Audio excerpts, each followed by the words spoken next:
গোটা বাংলাদেশের কোন মসজিদের ইমামের মেহরাব নিরাপদ ছিল না,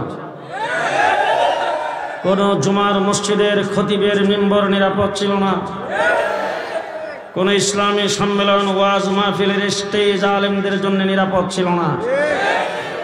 গোটা বাংলাদেশে একটি জুলুমের রাজত্ব কায়েম করেছিলেন, একটি লুটপাটের রাজত্ব কায়েম করেছিলেন, দেশটাকে জেলখানায় পরিণত করে দিয়েছিলেন। কথা কথায় বলতেন খেলা হবে। গত 15 বছর খেলার মাঠে ছিলাম, জেলখানায় গিয়েছি, জেল থেকে জেলে যাওয়ার আগে যেই ভাষায় কথা বলেছি, জেল থেকে বের হয়েও ঠিক সেই ভাষায় কথা বলেছি। 15 বছর শাপলা চত্বরে তোমাদের সাথে খেলছি, খেলার মাঠে আমরা 15 বছর ছিলাম।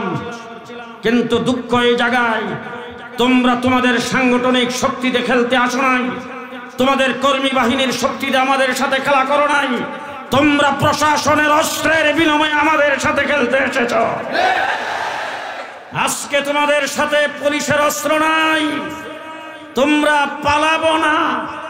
এই কথা বলে গেলা কোথায়? কোথায় গেছো? 1.5 মাস রিমান্ডে ছিলাম, দুঃখের কথাগুলি না বলে পারছি না। 1.5 মাস ছিলাম রিমান্ডে, দৈনিক অন্তত 20, 25, 30 বার করে আমাকে গালি দিত ওই পাকিস্তানি রাজাকার। হযরত হাফিজ হুজুরের নাম ধরে, শাইখুল হাদিস আল্লামা আজিজুল হক সাহেবের নাম ধরে, মুফতি আমিনী সাহেবের নাম ধরে গালি দিত, তারা পাকিস্তানি রাজাকার, তারা পাকিস্তানি রাজাকারের ঘরের রাজাকার। পরিষ্কার ভাষায় বলতে চাই, একদিনের জন্য পাকিস্তান যাই নাই, পাকিস্তানের কোন চিল সাপ্পুর আমাদের পাসপোর্টে নাই, পাকিস্তানের কোনো ভিসা নাই, ইচ্ছা করলেই পাকিস্তান চলে যাইতে পারবো না। তার কারণ হলো আমার বাংলাদেশের বর্ডারের সাথে পাকিস্তানের বর্ডারের কোনো সংযোগ নাই। আজকে পরিষ্কার ভাষায় বলেছি, আমাদেরকে যারা পাকিস্তানি রাজাকার বলে গালি দিয়েছ, আমরা হলাম এদেশের দেশপ্রেমিক। তোমরা যারা আজকে বর্ডার পাস হয়ে চলে গেছো, তোমরা সবাই ইন্ডিয়ান রাজাকার।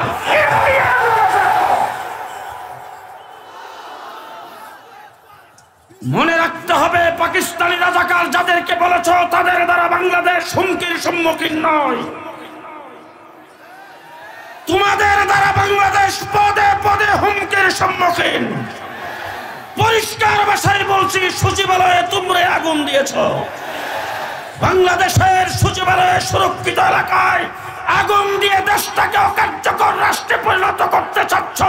পরিষ্কার ভাষায় বলতে চাই, বাংলাদেশে পরাজিত শক্তিকে মাথা উঁচু করে দাঁড়াইতে দেওয়া হবে না।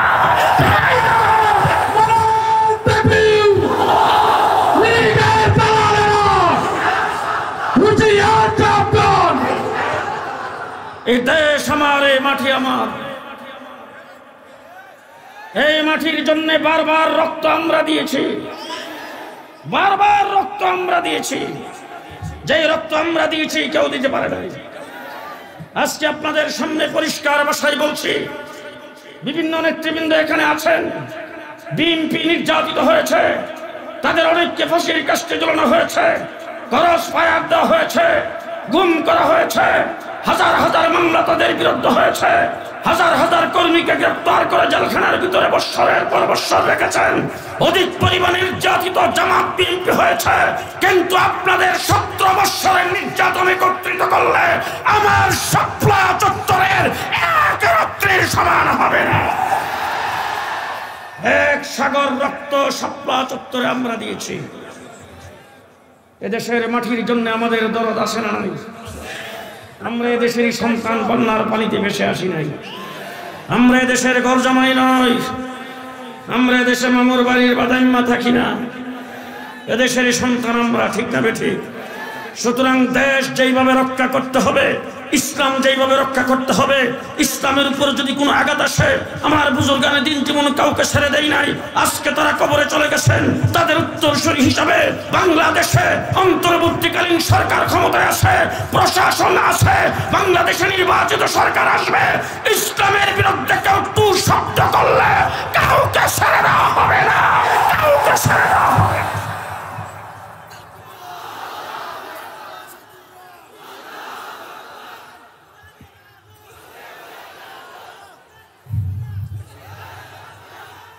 আমরা ইসলামকে রক্ষা করতে চাই, দেশের স্বাধীনতার সার্বভৌমত্ব রক্ষা করতে চাই। আমাদের বিশ্বাস দেশ থাকলে ইসলাম থাকবে। আপনারা কথা ওই ডাইনিভাবে থাকে দেখবেন, কেউ যদি কথা না মনে করবেন হে কাদের দলের লোক। আমাদের বিশ্বাস দেশের স্বাধীনতা থাকলে ইসলাম থাকবে, ইসলাম থাকলে স্বাধীনতা থাকবে। লড়াই করেছি আমরা দেশের জন্য। ইংরেজ এই দেশ দখল করে নিয়েছিল, 250 বছর এই দেশ থেকে ইসলামকে বিদায় করার জন্য চেষ্টা করেছে, কিন্তু ইতিহাস সাক্ষী ইংরেজের বিরুদ্ধে কোন নেতা, কোন লিডার, কোন রাজনৈতিক দলের কোন সভাপতি, সেক্রেটারি ইংরেজের বিরুদ্ধে বুক টান করে দাঁড়াতে পারে নাই, ইংরেজের বিরুদ্ধে একটা শব্দ উচ্চারণ করতে পারে নাই। ইংরেজের বিরুদ্ধে সর্বপ্রথম লড়াইয়ের ঘোষণা যদি দিয়ে থাকে, একজন মৌলবী দিয়েছেন, তার নাম শাহ আব্দুল আজিজ মুহাদ্দিস দেহলভী রাহমাতুল্লাহ। 1802 খ্রিস্টাব্দে দিল্লির জামি মসজিদের মিম্বরে উঠে শাহ আব্দুল আজিজ মুহাদ্দিস দেহলভী বলছেন, ভারতবর্ষের মুসলমানেরা তোমরা পরাধীন হয়ে গেছো, দেশ থেকে দেশকে স্বাধীন করার জন্য ইংরেজের বিরুদ্ধে লড়াই করা প্রত্যেকটা মুসলমানের উপর ফরজ। এরপর থেকে 250 বছর লড়াই করেছি, 3.5 লক্ষ আলেম উলামায়ে কেরামকে জীবন দিতে হয়েছে এই দেশ স্বাধীন করার জন্য। এই দেশ স্বাধীন করার জন্য দেওবন্দ দারুল উলুম মাদ্রাসা যিনি প্রতিষ্ঠাতা কাসেম নানতুবি রাহমাতুল্লাহ আলাইহি, শামিলির ময়দানে 1857 খ্রিস্টাব্দে যুদ্ধ হয়েছে, যে যুদ্ধের প্রধান সেনাপতি ছিলেন হুজ্জাতুল ইসলাম কাসেম নানতুবি রাহমাতুল্লাহ আলাইহি, হাফেজ জামিন শহীদ রাহমাতুল্লাহ আলাইহি সেখানে শাহাদাত বরণ করেছেন। তারপরে 10 বছরে একদিনে 14,000 আলেমকে ফাঁসির কাস্টে ঝুলানো হয়েছে। ঢাকার ভিক্টোরিয়া পার্কের এমন কোনো গাছ ছিল না যেই গাছের ডালায় আলেমদেরকে ফাঁসির কাস্টে ঝুলানো হয় নাই। তোমার বন্ধুগণ, 10 বছর পর্যন্ত দেশের উলামায়ে কেরামকে ফাঁসি দিয়ে উলামায়ে কেরামকে শেষ করার জন্য চেষ্টা করেছেন কাসেম নানতুবি রাহমাতুল্লাহ আলাইহি সহ কয়েকজন যারা বেঁচে ছিলেন। তারা পরামর্শক্রমে আনার গাছের নিচে একটা মাদ্রাসা প্রতিষ্ঠা করেছেন। সেই মাদ্রাসার নাম হলো দারুল উলুম দেওবন্দ। এই দেওবন্দ মাদ্রাসার সর্বপ্রথম ছাত্র যিনি আনার তলায় বসে আলিফ বা তা সবক নিয়েছিলেন, তিনি হলেন শাইখুল আরবি ওয়াল আজম, শাইখুল আলম, শাইখুল হিন্দ মাহমুদুল হাসান দেওবন্দি রাহমাতুল্লাহ আলাইহি। আজকে আমার দেশের স্কুল কলেজের ইউনিভার্সিটিতে যারা লেখাপড়া করে তাদেরকে স্বাধীনতার ইতিহাস ভুলিয়ে দেওয়া হচ্ছে। আজকে একটা শ্রেণী একত্রে মুক্তিযুদ্ধের দোহাই দিয়ে আজকে আমার বাংলাদেশে যত অকারেণ ঘটেছে, মুক্তিযুদ্ধের পক্ষ শক্তি বলে, মুক্তিযুদ্ধের চেতনা বলে, পরিষ্কার ভাষায় বলতে চাই, মুক্তিযুদ্ধের ইতিহাস তোমরা ভুল ইতিহাস প্রমাণ করেছ, তোমরা ভুল ইতিহাস মানুষকে শিক্ষা দিয়েছ। দেশের স্বাধীনতার ইতিহাস যদি রচনা করতে চাও, কাসেম নানতুবি রাহমাতুল্লাহ আলাইহিকে বাদ দিয়ে এই দেশের স্বাধীনতার ইতিহাস রচনা হবে না। মাহমুদুল হাসান দেওবন্দির রেশমি রুমাল আন্দোলনকে বাদ দিয়ে এদেশের স্বাধীনতার ইতিহাস রচনা যদি কোনো ব্যক্তি করতে চায়, সে গাদ্দার হবে, মুনাফিক হবে, দেশদ্রোহী হবে। মাহমুদুল হাসান দেওবন্দি রাহমাতুল্লাহ আলাইহি যদি রেশমি রুমাল আন্দোলন না করতেন, মালটার জেলখানার ভিতরে যদি 4 বছর বন্দিশালায় না থাকতেন, প্রত্যেক দিন ওনাকে জেলখানার রুম থেকে বের করে নেওয়া হতো, লোহার শিক গরম করে তার পিঠে আর কোমরের মধ্যে লাগানো হতো। তিনি ইন্তেকালের পরে দেখা গেল পিঠের মধ্যে আর কোমরের মধ্যে গোশতও নাই, হাড্ডিও নাই, গোশতও নাই, চামড়াও নাই, শুধু হাড্ডি কালো হয়ে আছে। চিৎকার করে যারা গোসল করাইতে গেছিল তারা বের হয়ে আসছেন। হুসাইন আহমদ মাদানী বলেছেন, আমার শেখকে প্রত্যেক দিন ইংরেজরা রুম থেকে বের করে নিয়ে যাইতেন আর লোহার শিক গরম করে তার পিঠে আর কোমরের মধ্যে লাগানো হতো। তিনি বেহুশ হয়ে যাইতেন। হুশ হওয়ার পরে ইংরেজ তাকে বলতেন, ইংরেজের বিরুদ্ধে যে যুদ্ধের ঘোষণা দিয়েছ সেটা উর্দু করো। তিনি বলতেন, তোদের নির্যাতনের ছুটে যদি আমি ইন্তেকাল করি, মৃত্যুর মুখে যায় বলবো ইংরেজের বিরুদ্ধে যুদ্ধ করা ফরজ।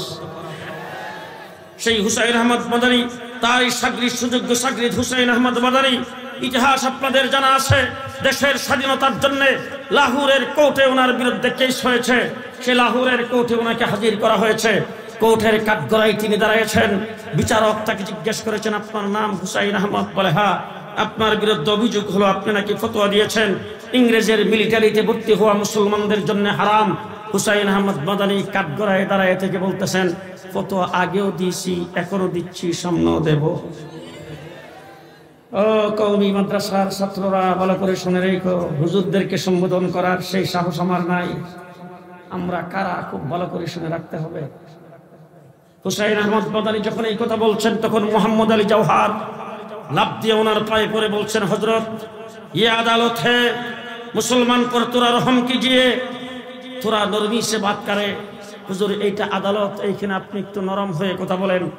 হুসাইন আহমদ মাদানী মোহাম্মদ আলী জওহারকে ধাক্কা দিয়ে সরাই দিয়ে বলছেন, এই মোহাম্মদ আলী জওহার, আজকে ইংরেজের কাঠগড়ায় দাঁড়ায়া যদি তার বিচারকের ভয়ে যদি আমি এই জায়গায় ফতোয়া পরিবর্তন করি, ব্যতিক্রম ধর্মী কোনো কথা বলি, হাসরের ময়দানে আল্লাহর দরবারে দাঁড়ানো যাবে না।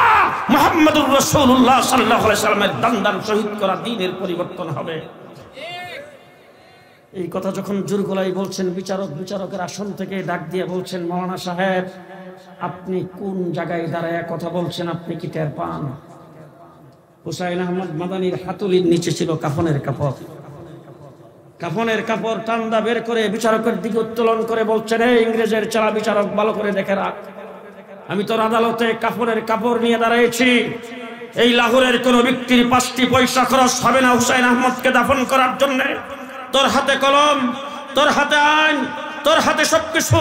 তুই আমাকে ফাঁসির আদেশ দিতে পারস, শুলিতে চড়াইবার আদেশ দিতে পারস, যাবজ্জীবন কারাদণ্ড দিতে পারস। জেনে রাখ, ফাঁসির মঞ্চে যায় হুসাইন আহমদ মাদানী বলবে, ইংরেজের মিলিটারিতে ভর্তি হওয়া হারাম, ইংরেজের বিরুদ্ধে যুদ্ধ করা ফরজ। করাচিতে 144 ধারা জারি হয়েছে। চতুর্দিক থেকে লক্ষ লক্ষ মানুষ একত্রিত হয়েছে। হুসাইন আহমদ মাদানী বক্তব্য রাখবেন।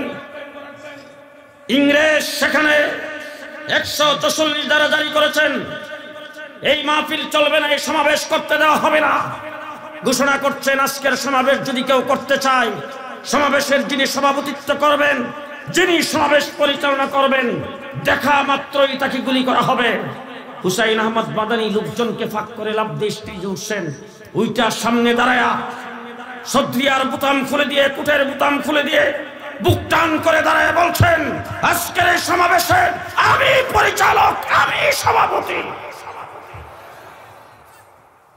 উলামায়ে কেরাম জানেন, চতুর্দিক থেকে গুলি ছুটতে শুরু করেছেন, একটা গুলি ওনার গায়ে লাগে না। আজকে কোডের নাম দিয়েছে মুজিব কোড। পরিষ্কার ভাষায় বলতে চাই, হুসাইন আহমদ মাদানী করাচির সেই বক্তব্যে বুতাম খুলে দিয়ে বুক টান করে দাঁড়াইবার পর থেকে উলামায়ে কেরামের কোডের বুতাম লাগায় না। যখন যারা কুট পরে আছে সব বুতাম খোলা, আমরা কেউ বুতাম লাগাই না। সব সময় বুতাম খুলে আমরা বুক টান করে আছি। সেই কোডের নাম উলামা কোড। আস্তে করে নাচতে কোডের ইতিহাস ভালো করে শুনে রাখেন। আল্লামা শামসুল হক ফরিদপুরি রাহমাতুল্লাহ আলাইহি বাড়ি হলো গহরডাঙ্গা। গহরডাঙ্গার পাশেই হলো কোতালিপাড়া শেখ মুজিবের বাড়ি। শামসুল হক ফরিদপুরি সাহেব লালবাগ থাকতেন, সেখানে প্রায় সময় সাক্ষাৎ করতে যাইতেন। হঠাৎ করে একদিন গেছেন শামসুল হক ফরিদপুরি রাহমাতুল্লাহ আলাইহি, আদি কাপড়ের পাঞ্জাবি ইস্তারি করা, পাঞ্জাবির উপরে কুট পরা। শেখ মুজিব দেখে বলছে, হুজুর আজকে আপনার কুটটা বড় মানাইছে। শেখ মুজিব সাহেবকে শামসুল হক ফরিদপুরি বলছেন, তুই দাঁড়া। নিজের গায়ের কুটটা খুলে শামসুল হক ফরিদপুরি শেখ মুজিবকে পরাই দিয়ে বলছেন, তোরেও কম মানাই নাই, তোরেও খুব মানাইছে, যা কুটটা তোরে দিয়ে দিলাম। এরপর থেকে সেই কোট শেখ মুজিবের গায়ে দিয়ে, শেখ মুজিব কুট নয়, এটা উলামা কোট।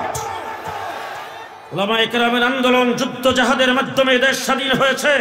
এই দেশের প্রত্যেকটি বালি কোনা তালাশ করলে হুসাইন আহমদ মাদানীর রক্তের সাক্ষী দেবে, দেওবন্দি উলামায়ে কেরামের রক্তের সাক্ষী দেবে। দেশের জন্য রক্ত আমরা দিয়েছি। শেষ কথা আপনাদের সামনে বলতে চাই, 1947 সনে দেশটা স্বাধীন হয়েছে 2 ভাগে। একটার নাম হিন্দুস্তান, আরেকটার নাম পাকিস্তান। কথা কি আপনারা বুঝতেছেন আমার? একটা হিন্দুস্তান আর একটা পাকিস্তান।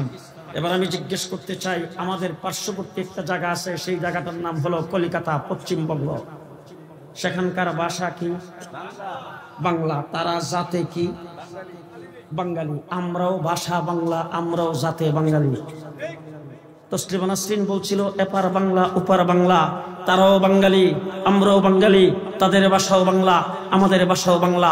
এবার আপনাদের কাছে জিজ্ঞেস করতে চাই, কলিকাতা বাংলা ভাষাভাষী হয়ে জাতে বাঙালি হয়ে তারা হিন্দুস্তানের অংশ হলো, আর আমরা জাতে বাঙালি হয়ে বাংলা ভাষাভাষী হয়ে পাকিস্তানের অংশ কেন হলাম? এই প্রশ্নের জবাব আপনারা দিবেন। আলোচনা শেষ। বলেন আমরা কেন পাকিস্তানের অংশ হলাম? পরিষ্কার ভালো করে মনে রাখবেন, 1947 সনে স্বাধীনতা যুদ্ধে যুদ্ধ উলামায়ে কেরাম করেছে, দ্বিজাতি তত্ত্বের ভিত্তিতে দেশ স্বাধীন হয়েছে। আমরা তখন পাকিস্তানের অংশ হয়েছিলাম মুসলিম অধ্যুষিত হওয়ার কারণে। কিসের বিনিময়ে স্বাধীন? মুসলমান শব্দটা বলতে কি আপনাদের কোনো ভয় করে নাকি? আমরা কিসের কারণে স্বাধীন? ওই যে তারা দাঁড়ায় দিছে একটা কয় না। আমরা কিসের কারণে স্বাধীন? আমরা পূর্ব পাকিস্তান হয়েছিলাম মুসলমান হওয়ার কারণে, ঠিক না বেঠিক? এবার পশ্চিম পাকিস্তানিরা যখন আমাদের অধিকারের উপর হস্তক্ষেপ করেছে, আমাদেরকে জুলুম অত্যাচার করেছে, তারা যখন আমাদের উপর নিপীড়ন চালাইছে, 7.5 কোটি বাঙালি অস্ত্র ধরে আমরা 71 মুক্তিযুদ্ধ করে 9 মাসে দেশ স্বাধীন করেছি। পরিষ্কার ভাষায় আজকে আপনাদের উলামায়ে কেরাম সকলকে সাক্ষী রেখে বলে গেলাম, 71-এর স্বাধীনতা আন্দোলন কোনো ব্যক্তির ক্রেডিট নয়, 71-এর স্বাধীনতা আন্দোলন কোনো একক দলের ক্রেডিট নয়, 7.5 কোটি বাঙালির ক্রেডিট। তাইলে আমরা 9 মাস যুদ্ধ করে স্বাধীনতা অর্জন করেছি, ঠিক না বেঠিক? এবার জিজ্ঞেস করতে চাই, কাশ্মীর হিন্দুস্তানের অংশ আজকে কতদিন যাবৎ স্বাধীনতা যুদ্ধ করে? 70 বছর যাবৎ কাশ্মীর স্বাধীনতা যুদ্ধ করতেছে, অদ্য পর্যন্ত স্বাধীনতা লাভ করতে পারে নাই। আসামের দিকে তাকায় দেখেন, 40 বছর পর্যন্ত স্বাধীনতা যুদ্ধ করতেছে, আজ পর্যন্ত স্বাধীনতার মুখ দেখে নাই। ত্রিপুরার দিকে তাকায় দেখেন, দীর্ঘদিন যাবৎ স্বাধীনতার আওয়াজ তুলতেছে, আজ পর্যন্ত স্বাধীনতা অর্জন করতে পারি নাই। পরিষ্কার ভাষায় বলতে চাই, মুসলিম অধ্যুষিত হিসাবে আমরা যদি পাকিস্তানের অংশ না হতাম, আমরা 70 বছর লড়াই করে স্বাধীনতা অর্জন করতে পারতাম না। তাহলে আমাদের স্বাধীনতার মূলে কি? মূলে হলো ইসলাম, ঠিক না ঠিক? আমাদের স্বাধীনতার মূলে কি? মূলে হলো ইসলাম। আমরা যে ইসলাম পেয়েছি সেই ইসলাম মুহাম্মদুর রাসূলুল্লাহ সাল্লাল্লাহু আলাইহি ওয়াসাল্লাম তাইফের জমিনে রক্ত দিয়ে, উহুদের লড়াইয়ে দান শহীদ করে, আল্লাহর নবীর আপন চাচা আমির হামজার লাশটাকে টুকরা টুকরা করে ইসলামের গোড়ায় রক্ত ঢালার পরে আজকে শেরপুর পর্যন্ত ইসলাম আগমন করেছে। গোটা পৃথিবীতে ইসলাম চলছে। আমার নবী সাল্লাল্লাহু আলাইহি ওয়াসাল্লাম দুনিয়া থেকে চলে গেছেন, কিয়ামত পর্যন্ত আর কোনো নবী আসবে না। ইসলামের কমপ্লিট ব্যবস্থা কিয়ামত পর্যন্ত থাকবে। সামান্যতম কোনো কাটছাট হবে না। ইসলামের ভিতর থেকে কেউ কোনো কিছু বের করে নিতে পারবে না। ইসলামের ভিতরে কেউ কোনো কিছু ঢুকাইতে পারবে না। ইসলাম যেইভাবে রাসূল রেখে গেছে সেইভাবে 1450 বছর পর্যন্ত আছে, কিয়ামত পর্যন্ত থাকবে, ঠিক না বেঠিক? তার মধ্যে কোনো এদিক সেদিক, কোনো প্রকার পরিবর্তন, জমানার পরিবর্তন হবে, ইসলামের পরিবর্তন, যুগের পরিবর্তন হবে, ইসলামের পরিবর্তন, ঘরবাড়ির পরিবর্তন হবে, ইসলামের পরিবর্তন, শহর বন্দরের পরিবর্তন হবে, ইসলামের পরিবর্তন। এই জন্য দৃষ্টান্ত স্বরূপ অনেক সময় বলে থাকি, আজকের থেকে 50-55 বছর আগে বক্তব্য যখন লেখাপড়া করতাম, তখন কারি সাহেব আমাদেরকে শিক্ষা দিত, টাকটিতে যাওয়ার সময় সর্বপ্রথম বাম পাও দিয়া যাইতে হইবে। কোথায় যাওয়ার সময়? টাকটি তো বোধহয় টাইলস লাগানো, ঘরের সঙ্গে অ্যাটাচ না, খালের পাড়, জঙ্গলের ভিতরে, কলা পাতার বানানো সোলার শট, দুর্গন্ধ তো নাই, মলমূত্র দেখা যায় না তো। সেখানে যাওয়ার সময় কোন পাও? কিছুদিন পরে টাকটি হয়ে গেছে ল্যাট্রিন, এর কিছুদিন পরে হয়ে গেছে টয়লেট, তারপর হয়ে গেছে বাথরুম, বর্তমানে ওয়াশরুম। খালের পাড়ে রয়েছে তো ওয়াশরুম, কি খালের পাড়ে আছে? কলা পাতার বানানো রয়েছে নাকি বেডের কিনারে? জি, বেডের সঙ্গে একটা 20 বাই 24 ফিট রুমটা টাইলস দিয়ে সাজাইছেন, মাত্র 1.5 লাখ টাকা খরচ হয়েছে। ওয়াশরুমে 5 লক্ষ টাকা, জীবাণু মুক্ত সুগন্ধযুক্ত টাইলস। এবার জিজ্ঞেস করতে চাই, ও মানে টাকটিতে যাওয়ার সময় কোন পাও? জি, এখন ওয়াশরুমে যাওয়ার সময় জি দোয়ার মধ্যে বোধ একটু পরিবর্তন হয়েছে না? টাকটিতে যাওয়ার যে দোয়া ওয়াশরুমে যাওয়ার একই দোয়া, টাকটি ওয়াশরুমে পরিণত হয়েছে। দ্বীন ইসলামের বিধানের কোনো পরিবর্তন জি, জামানা স্মার্ট হয়েছে, ডিজিটাল হয়েছে, আধুনিক হয়েছে, মডার্ন হয়েছে, ইসলামের বিধানের কোনো পরিবর্তন হয় নাই। 1450 বছর পর্যন্ত ইসলাম আছে যেইভাবে, কিয়ামত পর্যন্ত থাকবে সেইভাবে। এই দ্বীন ইসলামের ভিতরে কেউ কোনো কিছু ঢুকাইতে, দ্বীন ইসলাম থেকে কেউ কোনো কিছু বের করতে পারবে পারবে না। এই যেন দ্বীন ইসলামের ভিতরে কেউ যেন কোনো কিছু ঢুকাইতে না পারে, দ্বীন ইসলাম থেকে কেউ যেন কোনো কিছু বের করতে না পারে। এই জন্য দ্বীন ইসলাম কমপ্লিট। মুহাম্মদুর রাসূলুল্লাহ সাল্লাল্লাহু আলাইহি ওয়াসাল্লাম কমপ্লিট দ্বীন আমাদের কাছে রেখে গেছে। ইসলামের মধ্যে কোনো কিছু ঢুকানো যাবে না, ইসলাম থেকে কোনো কিছু বের করা যাবে না। যেইভাবে আসে সেইভাবেই যেন থাকে। কেউ যদি বের করতে আসে, কেউ যদি ঢুকাইতে আসে, তাকে বাধা দেওয়া রাখবে কিনা? সবাই বলতে হবে, তাকে বাধা দেওয়া লাগবে কিনা? কেউ যাতে কোনো কিছু ঢুকাইতে না পারে এই জন্য পাহারাদারের কোনো দরকার নাই তো? কেউ যাতে কোনো কিছু বের করতে না পারে এই জন্য পাহারাদারের দরকার নাই তো? পরিষ্কার ভাষায় বলছি, দ্বীন ইসলামের ভিতরে কেউ যেন কোনো কিছু ঢুকাইতে না পারে, দ্বীন ইসলাম থেকে কেউ যেন কোনো কিছু বের করতে না পারে। এই জন্য আল্লাহ পাক বর্তমান আসমানের নিচে জমিনের উপরে উলামায়ে দেওবন্দকে দ্বীন ইসলামের পাহারাদারের দায়িত্ব দিয়েছেন। আমরা দ্বীন ইসলামের পাহারাদার। আপনাদের তেরা বাজারে কি পাহারাদার আছে? জি, এখন পাহারাদার যদি দেখে সুর আইসে, ফ্যান শুট টাই পরা, ফ্যান শুট টাই পরা দেখলে কি ছেড়ে দিবে? জি, ঠিক আছে বাদ দিলাম। আইসে মাথায় পাগড়ি, মুখে লম্বা দাড়ি, চেহারা খুব সুন্দর, গায়ে লম্বা জামা। জি জি, খুব ভালো করে মনে রাখেন, মির্জা গোলাম কাদিয়ানি আসছে, মাথায় পাগড়ি, চেহারা সুন্দর, গায়ে লম্বা জামা, মুখে লম্বা দাড়ি। উলামায়ে দেওবন্দ বলছেন চোর আর ডাকাত।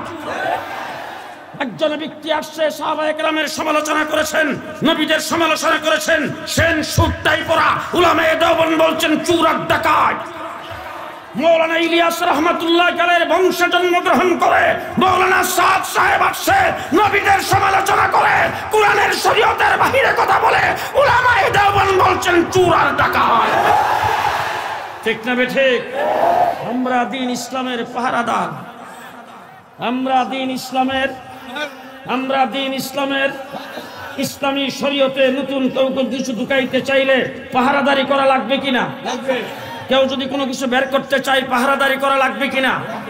মুহাম্মদুর রাসূলুল্লাহ সাল্লাল্লাহু আলাইহি ওয়াসাল্লামের ইসলামী শরীয়ত আমাদেরকে শিক্ষা দিয়েছেন, যত নবী আল্লাহ দুনিয়াতে প্রেরণ করেছেন সমস্ত নবী বেগুনাহ মাসুম।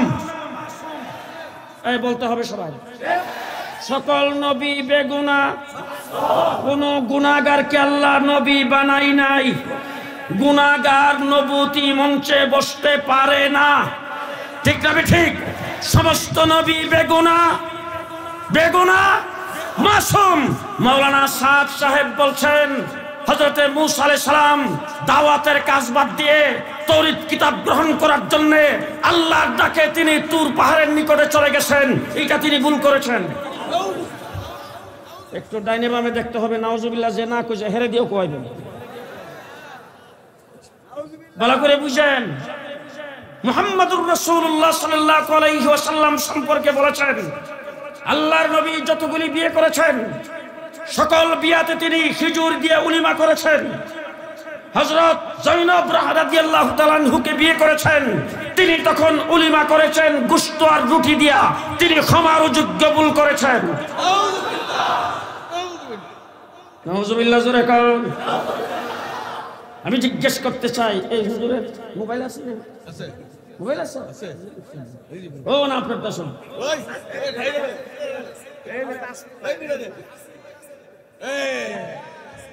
আচ্ছা এখন আমি এশার নামাজ পড়ে আসছি, মোবাইল কিন্তু আমার পকেটে। মোবাইল কই? আমার পকেটে। দেওবন্দ দারুল উলুম মাদ্রাসার বর্তমান যিনি মুহতামিম, উনার সাথে জামালপুর আসছে হেলিকপ্টারে। হেলিকপ্টারে উঠে উনি মোবাইল দেখে কোরআন তেলাওয়াত করতেছেন।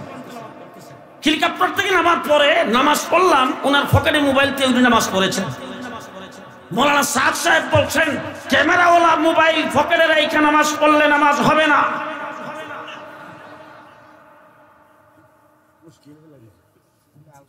কি ঘটনা, কি ঘটনা? মৌলানা সাদ সাহেব বলছেন মাদ্রাসায় পড়ে মসজিদে ইমামতি করে যারা বেতন গ্রহণ করে তাদের উপার্জন বেশ্যার উপার্জনের চাইতেও খারাপ। ঘটনা কি? আমার বাংলাদেশে মক্তব শিক্ষা ভারত উপমহাদেশে দেওবন্দি উলামায়ে কেরাম চালু করেছেন। প্রত্যেক দিন সকালবেলা আমরা যখন শুরু ছিলাম তখন দেখেছি মুসলমানের সন্তান মক্তবে যাবে না, কল্পনাও করা যায় না। মক্তবের শিক্ষাটা কখন? সকালবেলা ফজরের পরে, ঠিক না ঠিক? মক্তব শিক্ষা কোরআন শিক্ষার থেকে মানুষকে দূরে সরাইবার জন্য ইসলাম বিরোধীরা সর্বপ্রথম আঘাত করেছে সকালবেলা কিন্টার গার্ডেন খুলে। কিন্টার গার্ডেন খুলে যখন এই দেশে মক্তব শিক্ষাকে শেষ করতে চেয়েছে, আলহামদুলিল্লাহ সুম্মা আলহামদুলিল্লাহ আমাদের উলামায়ে কেরাম পদক্ষেপ নিয়েছেন, মক্তবের সাথে কিন্টার গার্ডেন লাগাই দিয়েছেন। দেখলো এই কাজে তারা বাস্তবায়ন হতে পারে নাই। মৌলানা সাদ সাহেবকে দিয়া ফতোয়া দিয়েছেন বড় সুন্দর, কোরআন শরীফ না বুঝা পড়লে কোনো লাভ নাই, ওয়াজিব তরকের গুনাহ। এবং আমি জিজ্ঞেস করতে চাই, তেরাবাজার মাদ্রাসায় কোরআন শরীফের খতম করাইবার জন্য কেউ আসে না? আমার মাদ্রাসায় অনেকে আসে, আইসা বলে হুজুর আমার বাপ মারা গেছে, আমার মা মারা গেছে, হুজুর আমার ওয়াইফ মারা গেছে, হুজুর এক খতম দুই খতম কোরআন শরীফ পড়াইতে আসছি, হুজুর মাদ্রাসার জন্য নেন 5,000 টাকা, নেন 10,000 টাকা। তখন আমি হেফজখানার হাফিজ সাহেবকে ডাক দিই। হেফজখানার হাফিজ সাহেবকে ডাকিয়ে না কত কিছুদিন আগে একজন আইসা বলতেছে হুজুর 2 খতম কোরআন শরীফ পড়াইতে চাই। হেফজখানার হাফিজ সাহেবকে ডাক দিয়ে জিজ্ঞেস করলাম, হাফিজ সাহেব 2 খতম কোরআন শরীফ পড়াইতে আসছে। হাফিজ সাহেব হুজুর এখন তো 9টা বাজে গেছে, ছাত্রদের ছুটি হয়ে গেছে, তবে বেশিক্ষণ লাগবে না হুজুর, 2 খতম কোরআন শরীফ পড়তে আধা ঘন্টা টাইম লাগবে, কারণ বাচ্চাদের মধ্যে পারা ভাগ করে দেবো, যাদের যেই পারা মুখস্থ আছে, বাস আধা ঘন্টার ভিতরে কোরআন শরীফ খতম শেষ হয়ে গেল। হাফিজ সাহেব আমাকে খবর দিলেন, যাইয়া দোয়া করে দিলাম। এবার হাফিজ সাহেবকে দিয়া যায় কোরআন শরীফ খতম করাইলাম। যেই সমস্ত বাচ্চাদের দিয়া কোরআন খতম করাইছি তার বাবার নাজাতের জন্য এই বাচ্চাদের ফেডের মধ্যে যদি 100টা বুম মারি, বিসমিল্লাহর অর্থ বিসমিল্লাহর অর্থ বাইরিব, তাহলে তাদের দিয়া যে কোরআন শরীফ খতম করালাম কোন নিয়তে? মৌলানা সাদ সাহেব বলেন না বুঝা পড়লে ওয়াজিব তরকের গুনাহ। 2 নম্বর কথা বলতে চাই, উলামায়ে কেরাম এখানে আছে, কোরআন শরীফের ভিতরে সর্বপ্রথম সূরা বাকারা আলিফ লাম মিম আছে না নাই? আছে না নাই? হ্যাঁ মিম তোয়া সিন মিম, হ্যাঁ আলিফ লাম মিম সিন আছে না নাই? তাইলে এই অক্ষরগুলি আছে না কোরআন শরীফে? তাহলে এই অক্ষরগুলির তাফসীর আমি যত কিতাবে পড়েছি সমস্ত কিতাবের মধ্যে লেখা আছে আল্লাহু আলাম আল্লাহু আলাম বিমুরাদিহি বিযালিকা। তাইলে এই কথাটা সব জায়গায় লেখা আছে, অর্থাৎ এটার অর্থ, এটার মুরাদ, এটার ব্যাখ্যা বিশ্লেষণ কে জানে? আরো জোরে। তাই রাসূলুল্লাহ সাল্লাল্লাহু আলাইহি ওয়াসাল্লামের হাদিস ভুল হইলেই হুজুরে বলবে হুজুর একটা সাল্লাম বলছেন 1 অক্ষরে 10টা নেক। এখন উম্মত আবার এটা 10টা নেকের মধ্যে ভুল করে কিনা, যে আলিফ লাম মিম একসাথে লেখা, একসাথে টান দিয়ে পড়া হবে, তারা আবার 3টা অক্ষর একসাথে হওয়ার কারণে তারা 3টারে মিলায় একটা মনে করে কিনা। এই জন্য রাসূল আলাদা আলাদা বলেছেন আলিফ হারফুন, লাম হারফুন, মিম হারফুন। যারা 3টা অক্ষর পড়বা 3 অক্ষরে 30টা নেক পাইবা, যেটার অর্থ আল্লাহ ছাড়া কেউ জানে না। রাসূল বলেন সেটাতেও 10টা করে নেক। মৌলানা সাদ বলছে কোনো নেক নাই, ওয়াজিব তরকের গুনাহ। এবার জিজ্ঞেস করতে চাই, মৌলানা সাদ সাহেবের সাথে কি আমাদের কোনো ব্যক্তিগত গন্ডগোল, কোনো জাতি দ্বন্দ্ব? সাদ সাহেব কি আমাদের বোন জামাই, বাগনি জামাই, বাতি জামাই? তার সঙ্গে কি আমাদের ব্যক্তিগত কোনো সম্পত্তি নিয়ে গন্ডগোল আছে? সম্পত্তি নিয়ে কোনো গন্ডগোল নাই।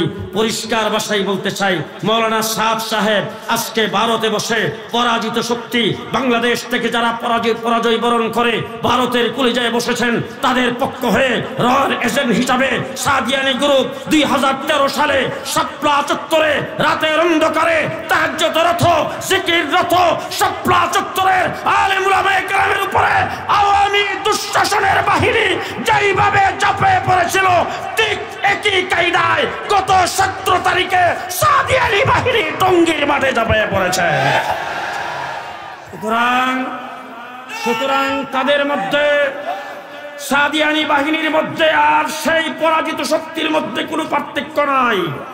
আজকে যত কাজকর্ম তারা করতেছে সব পরাজিত শক্তির প্ররোচনাই করতেছে, ঠিক কিনা বলেন? আমাদের দাবি থাকবে যারা টঙ্গীর মাঠে বড় বড় আল্লাহর ওলিরা সেখানে পদার্পণ করেছেন, ঠিক কিনা বলেন? বড় বড় আল্লাহর ওলি সেই জায়গায় আসছেন কিনা? বড় বড় বুজুর্গরা সেখানে আসছেন কিনা? সেই মাঠে যারা রক্তে রঞ্জিত করেছে তাদের তাবলীগ বাংলাদেশের কোন মসজিদে চলতে দেওয়া হবে না। আপনারা রাজি আছেন তো? ইনশাআল্লাহ রাজি আছেন তো? পরিষ্কার কথা বলতে চাই, কাকরাইল মসজিদ তাবলীগীদের মসজিদ। কাকরাইল মসজিদ থেকে সারা বিশ্বে তাবলীগ পরিচালিত হয়। তোমরা যেই পরিচয় দিয়েছ, সন্ত্রাসের পরিচয় দিয়েছ, সন্ত্রাসীদের হাতে এই কাকরাইল মসজিদ নিরাপদ নয়।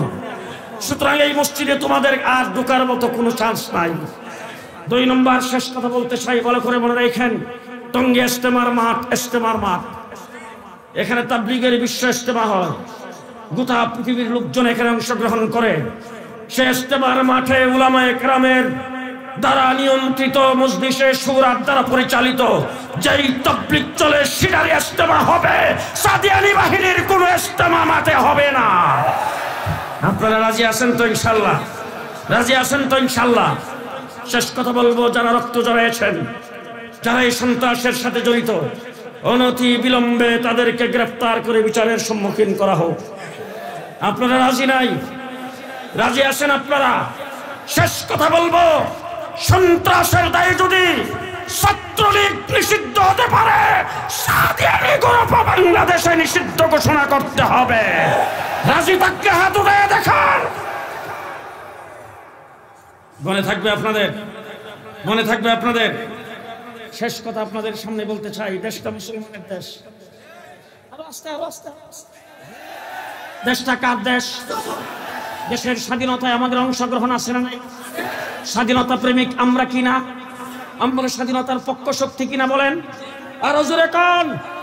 দেশ স্বাধীন এই জন্যই 13 বাজার মাদ্রাসা, দেশ স্বাধীন এই জন্যই আজকের সম্মেলন। সুতরাং আমরা স্বাধীনতার পক্ষে, ঠিক না ঠিক? দেশের স্বাধীনতাকে আমরা এইভাবে ভালোবাসি, তোমরা দেশের স্বাধীনতাকে ভালোবাসো। তোমরা স্বাধীনতার পক্ষ শক্তি বলে স্লোগান দাও। কি জন্য স্লোগান দিয়েছ এটা আজকে প্রমাণ হয়েছে। দেশের সম্পদকে লুণ্ঠন করার জন্য তোমরা স্বাধীনতার পক্ষে স্লোগান দিয়েছ। তোমরা দেশের পদ পদবি পাওয়ার জন্য স্লোগান দিয়েছ। তোমরা মন্ত্রী আর এমপি হওয়ার জন্য স্লোগান দিয়েছ। তার কারণ হলো তোমাদের লোকজনকে ধরতে বর্ডারের কিনারে পাওয়া গেল 70-70 লাখ। জি, একজন বড় লিডারকে ধরতে গেছে, নাম কব না, তার বাসার লিফটের গর্তের ভিতরে নাকি পাওয়া গেছে 400 কোটি। আবার তাদের একজন মৌলানা সাহেব ছিলেন, তাকে গ্রেফতার করতে যায়, তার বাসায় পাইছে 30 কোটি। হাহা, দেশটাকে লুণ্ঠন করেছ, তলাবিহীন জরিতে পরিণত করেছ বাংলাদেশ। আজকে অন্তর্বর্তীকালীন সরকারকে অকার্যকর করার জন্য সচিবালয়ে আগুন জ্বালিয়েছ। পরিষ্কার অন্তর্বর্তীকালীন সরকারকে বলতেছে আরো শক্ত হইতে হবে। পরাজিত শক্তি মাটির নিচ থাকলে তাকেও সেখান থেকে ধরে আনতে হবে। ভারতকে বলবো কথাবার্তা বলতে সাবধান। 16 ডিসেম্বর মোদী সাহেব বলেছেন হিন্দুস্তানের বিজয়। মিস্টার মোদী সাহেব, বাংলাদেশ নিয়ে কথা বলার আগে একটু আফগানিস্তানের দিকে তাকাইবেন। বিশ্বের সবচেয়ে বড় পরাশক্তি আমেরিকাকে প্যাম্পাস পরায় ছেড়ে দিয়েছেন। আপনারও দুটি সামলায় রাখেন। পরিষ্কার বলবো, দুটি সামলান। বাংলাদেশ নিয়ে চোখ তুলে তাকাবেন, আপনাকেও প্যাম্পাস পরায় ছেড়ে দেওয়া হবে। দেশ আমার, এই মাটি আমার। আপনার রাষ্ট্র অনেক বড়, আপনার পেটের ভিতরে আমরা। আপনার দেশের জনসংখ্যা বেশি, আপনার দেশের সৈন্য সামন্ত বেশি, আপনার অস্ত্র বেশি, শক্তি বেশি। সেইটা দেখার টাইম আমাদের নাই। তার কারণ হলো আমরা বদরের 313 জনের উত্তরসূরি, আমরা উহুদের 750 উত্তরসূরি, আমরা মুসলমানদের উত্তরসূরি। সুতরাং ওইটা দেখার টাইম আমাদের নাই। তোমার শক্তি বেশি না কম? হিন্দু ভাইদেরকে বলবো, বাংলাদেশে সহাবস্থান করছেন। আমার আদালত পাড়ায় চট্টগ্রামে একজনকে জবাই করে হত্যা করেছেন। যদি আমরা সহিংস হতাম, আমাদের মধ্যে যদি সাম্প্রদায়িক সম্প্রীতি না থাকতো, পরিষ্কার ভাষায় আল্লাহর উপরে ভরসা করে বলছি, 1 ঘন্টার ভিতরে বাংলাদেশে একটা হিন্দুও থাকতে পারত না।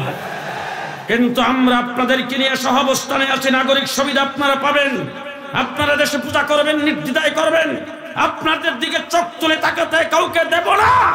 দেশ যখন স্বাধীন হয়েছে আমরা আপনাদের মন্দির, আপনাদের স্থাপনা পাহারা দিয়েছি, কওমি মাদ্রাসার ছাত্ররা পাহারা দিয়েছে। সুতরাং আপনারা দেশে থাকবেন, আপনারা দেশে থাকবেন স্বাধীনতা প্রেমিক হয়ে, সার্বভৌমত্বের প্রেমিক হয়ে, মুসলমানদের সাথে সহাবস্থান করে থাকবেন। তবে ইসকনের ফাঁদে যদি পা দেন, আওয়ামী দূষকদের ফাঁদে যদি পা দেন, একজনকেও ছেড়ে দেওয়া হবে না।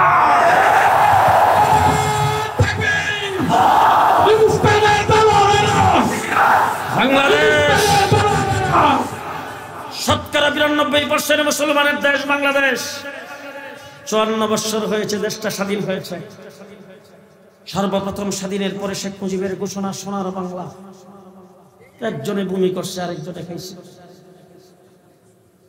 কিছুদিন পরে আরেকজনে এসে ঘোষণা দিলেন সবুজ বাংলা।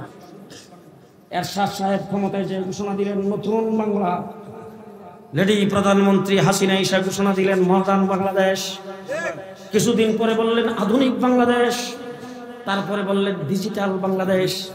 পদ্মা সেতু উদ্বোধনের সময় বললেন স্মার্ট বাংলাদেশ। সব বাংলা দেখা শেষ। জুলাই আগস্টের আন্দোলনে রক্ত দিয়ে সংগ্রাম করে পরাজিত শক্তি, পেশির শক্তিকে বাংলাদেশ থেকে বিদায় করে দেশ নতুন করে স্বাধীন করেছি। আগামী দিনে বাংলা হবে ইসলামের বাংলাদেশ, ইসলামের বাংলাদেশ। কে কে রাজি আছেন? কে কে রাজি আছেন? 2 হাত উঁচু করে বলতে হবে। রাজি আছেন? রাজি আছেন? ইসলামের বাংলাদেশ, ইসলামের বাংলাদেশ করার জন্য যদি আবার শাপলা চত্বরে যাইতে হয়, আবার যদি শাপলা চত্বরে যাইতে হয়, আবার যদি লড়াইয়ের ময়দানে নামতে হয়, আবার যদি কাপড়ের কাপড় মাথায় বাঁধতে হয়, আবার যদি রক্ত দেওয়া লাগে রক্ত দিতে প্রস্তুত আছেন কিনা?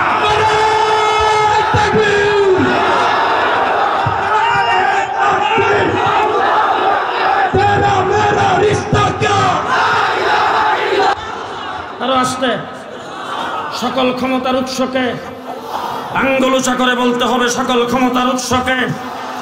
সুতরাং বাংলাদেশে সকল ক্ষমতার উৎস জনগণের স্লোগান আর হবে না।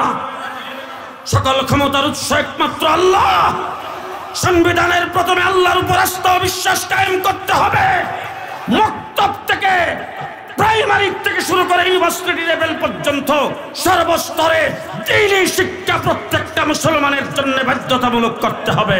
নাসরুম মিনাল্লাহ, ফাতহুন করিম, ওয়াবাশশিরিল মুমিনিন। আসসালামু আলাইকুম ওয়া রাহমাতুল্লাহি ওয়া বারাকাতুহু।